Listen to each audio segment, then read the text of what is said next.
welcome to this video, part 3, although I should say it's part 2 because the first one was the introduction of the series, whereas the second one was the actual lesson on the laws of the land and the views of the populace on the variances of white magic versus black magic. This video, however, is the classification of practitioners. And the three types of practitioners are as follows. The first is the solitary practitioner. The solitary practitioner basically masters all things. Hans Holzer's analogy of a warlock, for an example, fits this description. Someone who doesn't stick to any one style or form or tradition of practice, but instead masters them all.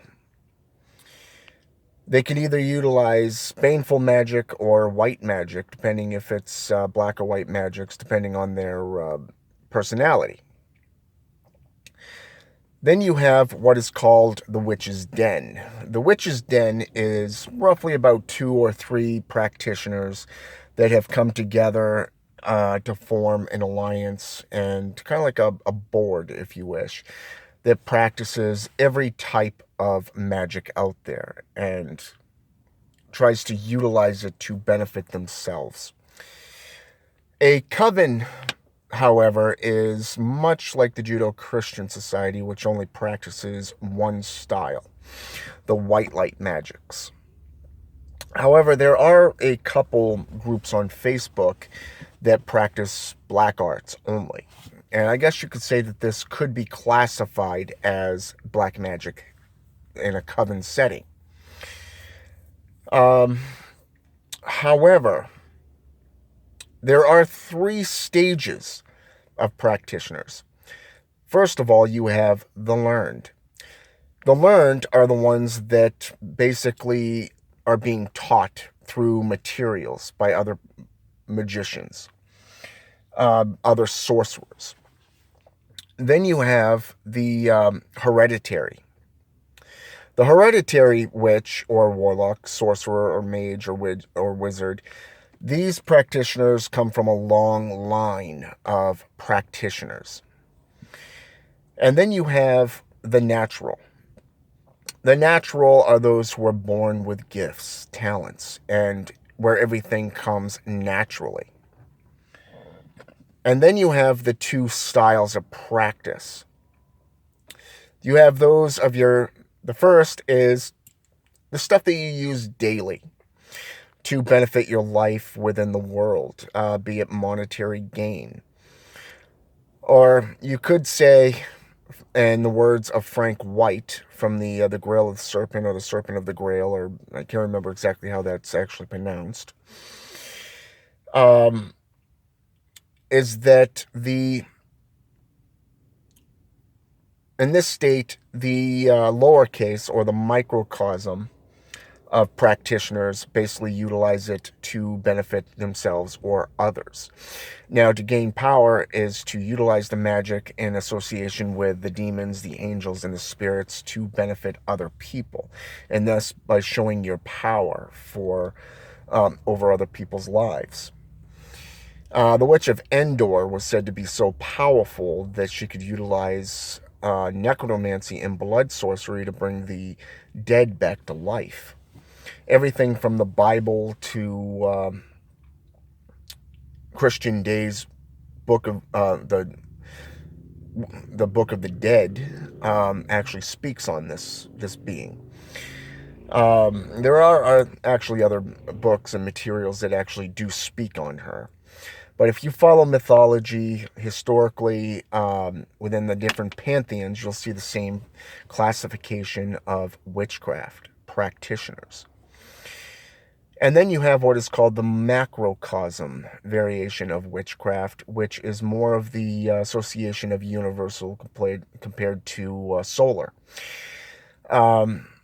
Solar or planetary magic is something that benefits the individual and the clients that come to that practitioner.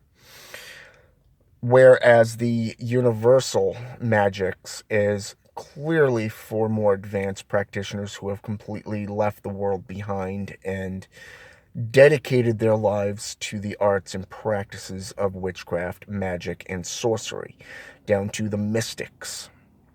They literally live and breathe the magics. Prime example is the Order of the Black Robe. The Order of the Black Robe has been known for centuries, hiding in the shadows.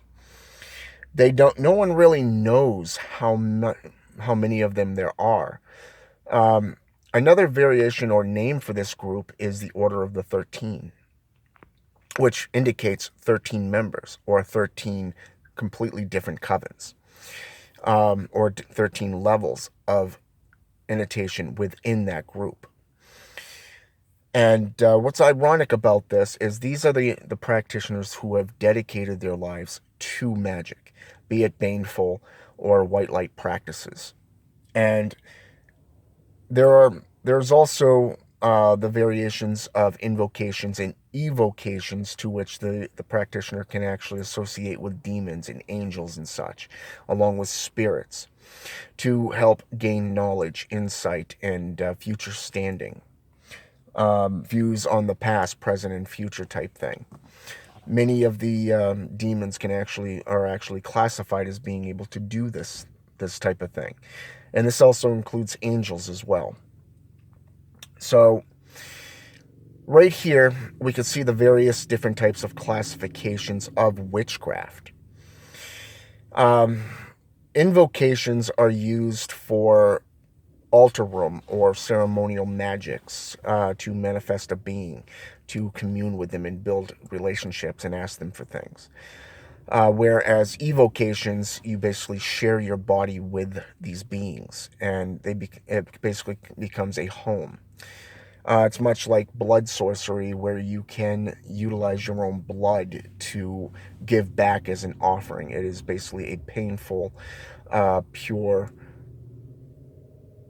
I guess you could say, purity type give back to them for coming across whatever planes or continent or whatever realm that they've come from, just to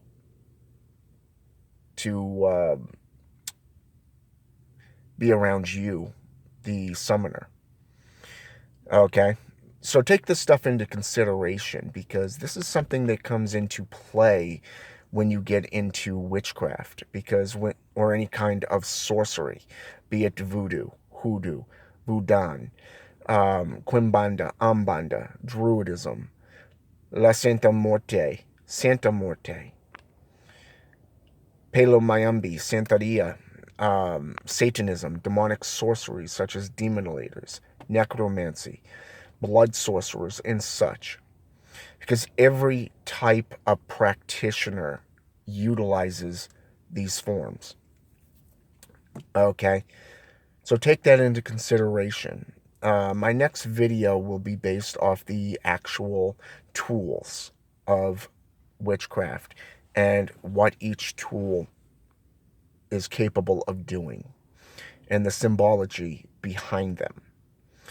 Okay, and I will also give you references to these facts so that you can actually go out, get the material, and learn for yourself without any biasness or judgmental confusion. Okay, with that said, that has been this video on the Witchcraft Part 3 series of, how should I say this, the classifications. All right, have a good one.